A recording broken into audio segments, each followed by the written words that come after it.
So before I go into this particular Mustang GT350, this is a 2019, I wanted to go into a really brief history of the GT350. As everybody knows, Carroll Shelby's legacy and history is super deep and is pretty complex in some instances. So I just want to kind of stick to the GT350 in this case. But interesting little fact on how it got its name. Nobody could agree on a name to call the original GT350 that came out in 1965. I believe Ford wanted to call it the Mustang Cobra, and Carroll Shelby wasn't too keen on that for whatever reason. Other names were thrown around, like the Mustang Grand Sport and the Skunk even. So finally one day in a meeting, Shelby looked over to Phil Remington, who I believe was an engineer at the time, and he asked him what the distance was between the race shop at Shelby and the production shops, to which Phil responded 350 feet. So that's how the GT350 got its name. Now, the first GT350s came out in 1965. There's only 562 produced. That pretty much makes them one of the most sought after and collectible Mustangs or vehicles just in general, and they're fetching prices of easily over 100K. The second generation we wouldn't see until 2011 to 2014, and even then you couldn't buy it straight from Ford. You had to buy it from Ford and then send it to Shelby in Las Vegas, or you could drive it there yourself, and then it would be upgraded at their facility. So then in 2015, Ford announced, or I guess you could say announced, started production of the Gen 3 GT350. I believe it was 2 days ago, Ford announced that they will no longer be making the GT350 or the GT350R. So from 2015 to 2020, they pretty much shared the same motor. A little bit of stats on these. The GT350 start around $60,000. They have a 5.2 liter flat plane crank V8 named the Voodoo. It has 426 horsepower and 429 foot-pounds of torque. Now the red line on this thing is quite crazy. It redlines at 8,250 RPMs with a top speed of 173 miles an hour. And this does weigh around 3,700, 760 pounds or so. Now compared to a normal Mustang, this is definitely more track focused. And Ford benchmarked the GT350 against the C7, the 911S, and a M4. They are only available in a Tremec 6-speed manual, which is unique to the GT350. It's not shared with any other vehicles in production right now. And at the time, in 2015 to 2018, it came with an optional MagnaRide dampening system, and that was first for Ford at the time. So as you guys know, you have the GT350 and you also have the GT350R, which is even more track focused than this already is. The GT350R was benchmarked against the Porsche 911 GT3 and a Z28 Camaro. The biggest difference between the two are going to be the carbon fiber wheels from Carbon Revolution. They are 15 pounds lighter than the OE GT350 wheels, so you can imagine that is a lot of unsprung weight.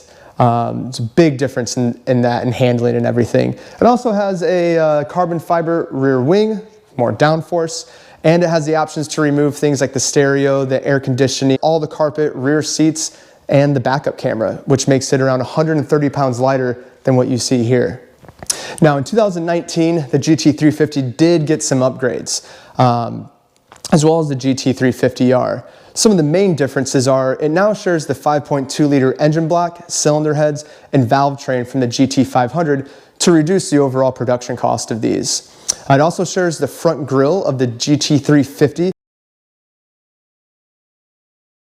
that has fewer openings to reduce the front end drag on it. There's been suspension upgrades. The wheel design's a little bit different from 2015 to 2018. And it also has a new wing design that Ford, I think it's called they call it a spring. Can't remember exactly what they call it, because they don't consider it a wing, but it's not a spoiler. It's like a combination of the two. But this does increase downforce, and it came with an optional gurney flap on the I guess you could say, the leading edge of it to increase downforce at speed. It also came with newer Michelin Pilot Sport Cup 2 tires that were specifically engineered for this vehicle, so it has a little bit different tread compound and tread design compared to the normal retail version of the Michelin Pilot Sport Cup 2. They did some suspension tuning as well. They made the rear suspension 10% softer and the front 10% firmer, and on the interior it came standard with the 8-inch display with Sync 3. So the hood is a little bit lower compared to a normal Mustang. That's just for increased aerodynamics. And as I said earlier, this does share the rear wing of the GT500. You can get an optional gurney flap, which just bolts on. You probably can't see it because of the lighting right here. And it's just a little bit of an addition, maybe I'd say this high or so, just to increase downforce at speed. Another thing that's a little bit different compared to a normal Mustang is the front fenders are wider to fit these insanely wide front tires, where they're 295 35/19s, 6-piston Brembo brakes, and in the rear you have, was it 305 30/19s, I believe. Sorry, 305 35/19s. Almost had it right. But as I said before, these tires are specifically engineered for this vehicle, and if you see here, it says FP for Ford Performance. Coming around to the rear, everyone always wants to know where's the trunk latch, I guess you could say, and it's hidden right underneath here. Pop it open, and there you go. There's a trunk. Nothing too crazy, normal trunk. Plenty of room to store things in.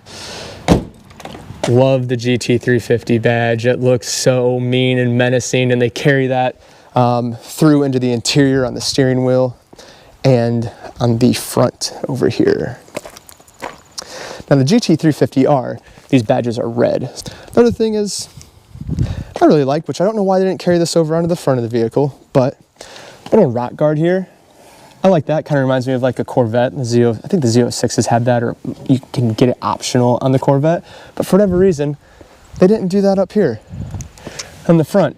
I don't know why, because rocks just collect in here like crazy.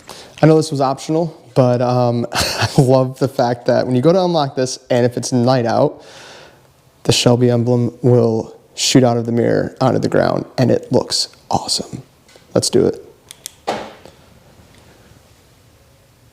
Moving along into the interior, Recaro seats with faux suede, which I really love. I'm not a fan of leather seats because as you get in and out, they just wear, and these things are bolstered. They're not quite as aggressive as the Focus RS seats in my opinion, but they are definitely a better seat. And nice little Ford Performance badging here. Kind of wish, I don't know, this just feels a little chintzy to me. Kind of wish it was like aluminum or something like that. Not a lot of room in the back seats, as you can tell. I mean, I can try to jump back here. Let's see, what is it, this one? There it is. All right, let's see if I can pull this back. Oh, no. Oh, need two hands. Not a lot of headroom. I'm small, I'm 5'8". If you're over 5'8", you're not fitting in the back of here, so. But it's kind of a cool little view from back here. Let me see if I can scoot up here. Little place to set your phone, nothing crazy, dual zone climate controls. I love these little toggles for the emergency lights, the flashers. What are they called? I can't remember. I'm having a brain fart. Traction control on and off, launch control, and my favorite button, it's gonna be to open up the exhaust. This does have the carbon option, and I love this carbon fiber. As I said before, I am a carbon fiber fan, but Ford's carbon fiber, at least the ones they put in the GT350s and GT350Rs, it's gorgeous. It's super high gloss, and it just goes with this interior amazing. And love that it has a GT350 there with the chassis code. That's cool. But let me try to crawl out of this thing. Oh. Yeah, this is not a good idea. Why did I try to do that? All right, let's jump in here real quick. So, let's get these electronics up and running. Let's just start it. This thing has one of the most amazing sounding cold starts you'll ever hear, I think.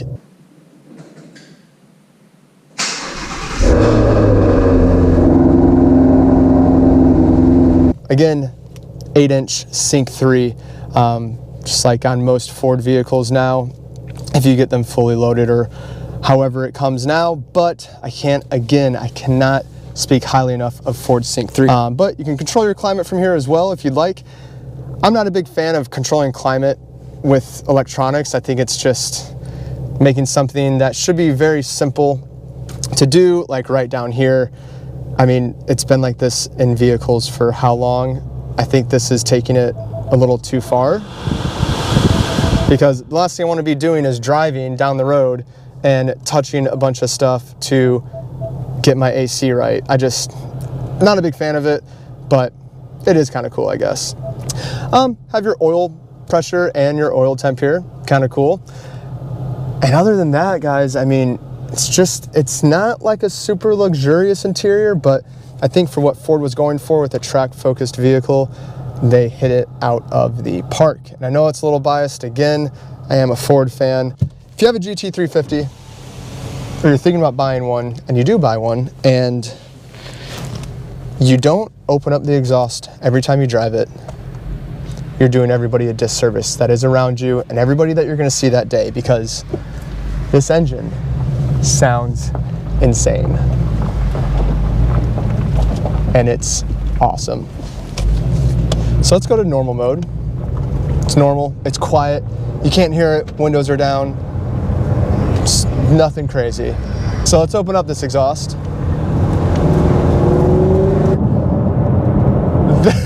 The noise. Oh, you don't ever wanna shift. And it's so weird because I feel like this engine makes all its power, like most Mustang engines, most V8s, American muscle cars are really torquey and you feel like you just kind of bank through the gears and short shift them. But man, this, you listen to it and you're like, oh, I need to shift. And then you realize you're only at $6 grand. The red line is at a whopping 8,250 RPMs. What? That's insane. Like, you just want to cruise with the windows down, and you want to rev match everything. I've never been in a car to where I've never turned on the radio.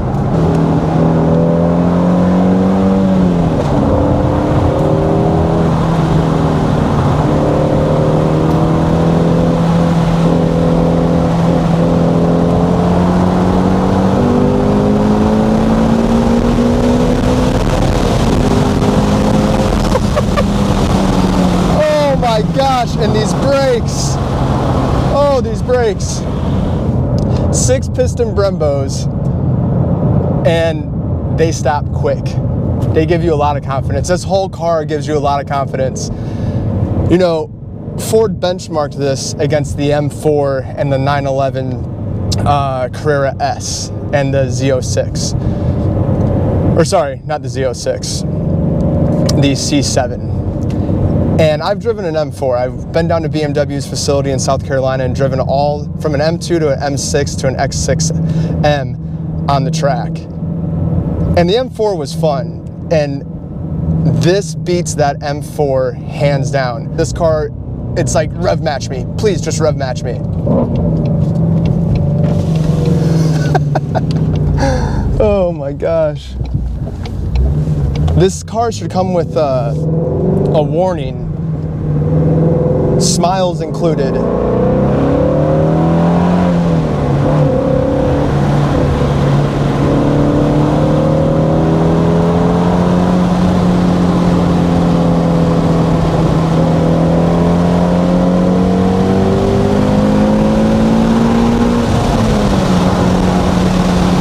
And let's go hard on the brakes.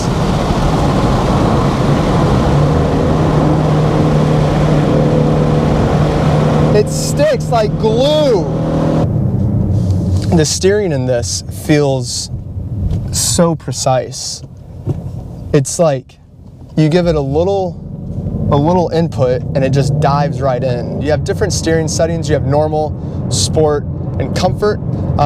Normal feels really responsive. Going to sport, it feels like it, to me, it feels like it gets a little bit heavier, a little more direct. And the turning radius in this, I'm gonna do a U-turn. Turning radius is actually really good. It's better than my Focus RS, hands down. My Focus RS, that turning radius is garbage. The hardest thing I think when driving this to get used to is how long the hood is. It feels like it's a mile ahead of you.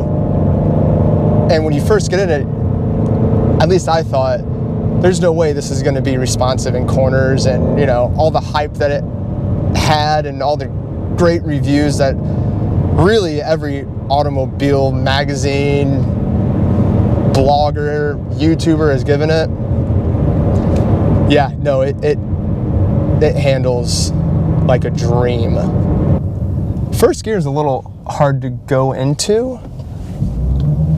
Like, it feels like it goes in, but it doesn't. I've had it pop out a few times. So you just gotta be really deliberate with first gear, I feel like.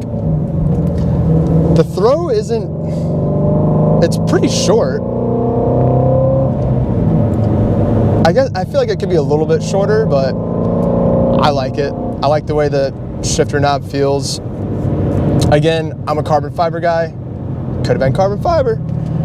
But I love the steering wheel too. I love the Cobra emblem on it. It looks amazing. It just looks so aggressive. I love it. The little like brushed aluminum type feel stuff. It almost looks like it's like nickel-y-ish, if that's a word. Overall, I mean, the interior on this, I feel like it's not super nice. Like, obviously the M4 and the 911 are gonna have way, way nicer interiors. But Ford wanted this to be a track-focused car. And I think it hits everything perfectly. You know, when you're looking at a track-focused car, you don't want a lot of extra stuff. You don't want a lot of leather. As far as suspension settings go, you have normal and sport as well. The normal ride quality in this is great. It's not too obnoxious. You know, with this being a more track-focused vehicle, you would think that it would ride really rough, and it really doesn't. Even in sport, it's not too bad. It feels really good. And of course, you do have your different drive modes. You have normal, sport, obviously, track. Where's track? There's track. Track turns traction control off. In 2019, 2020, on the GT350 and the GT350R, they messed with the traction control calibration on it, and it just, when traction control is on, man, you have so much grip. Like, you would think that you're about to lose grip, and you don't. It's awesome. Next drive mode, gonna be drag strip. I think it's kind of cool that they put a drag strip mode in here. You know, this does have a factory launch control as well, but I just feel like everyone knows this is a track-focused vehicle. It's not worried about a quarter-mile time. Gauge modes, track assist, I mean, anything that you want for your displays, I mean, it's there, just like any modern car. PSIs, ooh, these PSIs are a little low, actually. But you have all your engine temps, trans temps, axle, engine, air-to-fuel ratio. I mean, there's all kinds of information here. Cylinder head temps, voltage, everything that you want. All right here, all controllable with my left thumb. So it's all really convenient things. I know I said before that you want a rev match, but man, when you get into town and when you get a rev match perfect in this, it just, which I very rarely get a rev match perfect. I probably sound like an absolute douche driving this around, trying to rev match everything. But when you get it, when you get that, and it just, you get that nice crack of the engine and you get it perfectly, just like, it makes you so happy.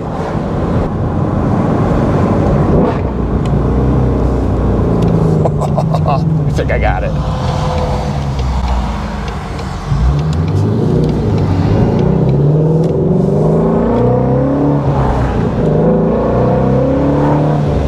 I just love how, especially when there's like cars stopped and, you know, in the turn lane to turn left and you're going towards them, you don't even have to rip on it. You just kind of get into it and just echoes off each vehicle. It's like, what? It's so cool. So this is one of my favorite little roads here to rip down. Let's see if there's anybody walking on it or something. It's in the middle of these two cornfields. Anything? There's people walking. We're in the middle of cornfields. Got to be a responsible driver now. They were nice, all right. Man, that's the one thing that this car, I feel like, it makes you do. It's like, it makes you want to be irresponsible. It's like, come on, just drive me. Just take another 2,000 RPM. Just another 2,000. Come on, you can do it. You know you want to hear that exhaust note. Go for it. You know you want to late brake into this corner. You know you want to rev match everything. And late brake, turn in. This car has probably gotten plenty of people in trouble. And I think that's great. While these Michelin Pilot Sport Cup 2 tires do grab and have amazing grip, they grab in some not so good ways. They really like to dart around the road, I've noticed, more so than other tires that I've driven on. And I don't know if it's just because there's a 295 front, but I mean, you can, it's all over the road if the road's rough. Like right now, hopefully you can see that. It's just, it follows, it has like a mind of its own. And I've never had that with other tires or other vehicles. And I don't know if it's these specific tires or just, you know, it's 295's front, 305's rear. I don't know. I've never felt a car that with tires on it likes to dart around on unsmooth surfaces. But that's really my only nitpick when it comes to the tire and wheel setup that they have on this and the overall vehicle, really. There you have it. There is a brief review on the 2019 Shelby GT350. So I think in the terms of what we're in today, in 2020, with insane horsepower muscle cars like the Dodge Demon and the Hellcats, the GT500, the new GT500, Camaro ZL1s, and CTSVs or ATSVs, it's refreshing to see a car that's more track focused and focused on a lap time rather than a quarter mile time. I know here in America, we love our quarter mile times and our 0 to 60s, but I think some of what the American manufacturers need to start doing is doing the more European approach and going towards track times rather than drag times. It's just my personal opinion, and I love that Ford did do that with the GT350. It's comfortable to drive around town. You can take it on road trips, and it doesn't want to rip your face off every second you're driving it, which is pretty refreshing. You know, as far as used ones go, you can find 2015, 2016s for $40,000 and above. And compared to what it was benchmarked against, the M4 and the 911S, the cheapest 911S I could find was a 2016 for, I think it was $77,000. Now I did find some cheaper M4s, sub $40,000, but they were higher mileage, you know, 80,000 plus miles. When you talk about the engine, this is truly a special engine. This engine has more in common with Ferraris and McLarens and even the Porsche 918 than it does with some of its other American counterparts. And it truly is exciting that it's available in a consumer level vehicle because, let's be real, most of us are never going to be able to afford a Ferrari, a McLaren, or a 918, or even some 911 models for that matter. And I think one of the perfect ways to sum this up is, in 2016, Road and Track did a Performance Car of the Year. They took the GT350R, obviously this is not a GT350R, but they put it up against the Bentley Continental GT3R, a Cadillac ATS-V, the Z06, the Viper ACR, the Ferrari 488 GTB, Mercedes AMG GTS, and the Porsche Cayman GT4. And the GT350R won that, which is crazy to think about. That's the 2016 Performance Car of the Year, a Ford beating a Ferrari. But I think that's a testament to how good this platform is, how good this motor is. Yes, the GT350R is definitely more rare, But is it worth the extra $13,000? I mean, you get nearly the same thing in a GT350 that you do in a GT350R. I think Ford unintentionally created a modern day classic, and it's definitely living up to the original 1965 GT350. That's it for me today, guys. I appreciate you hanging around. And if you like what I'm doing, please hit that subscribe button, leave a comment, let me know what you want to see me review next. I'll see if I can get my hands on it. And of course, turn those post notifications on. And if you want, go ahead and follow me on Instagram at cam354 is what I think it is. And hopefully I'll be able to post some more car review pics and everything on there as well to give you a little bit behind the scenes on what I'm doing. Thanks. Have a good one.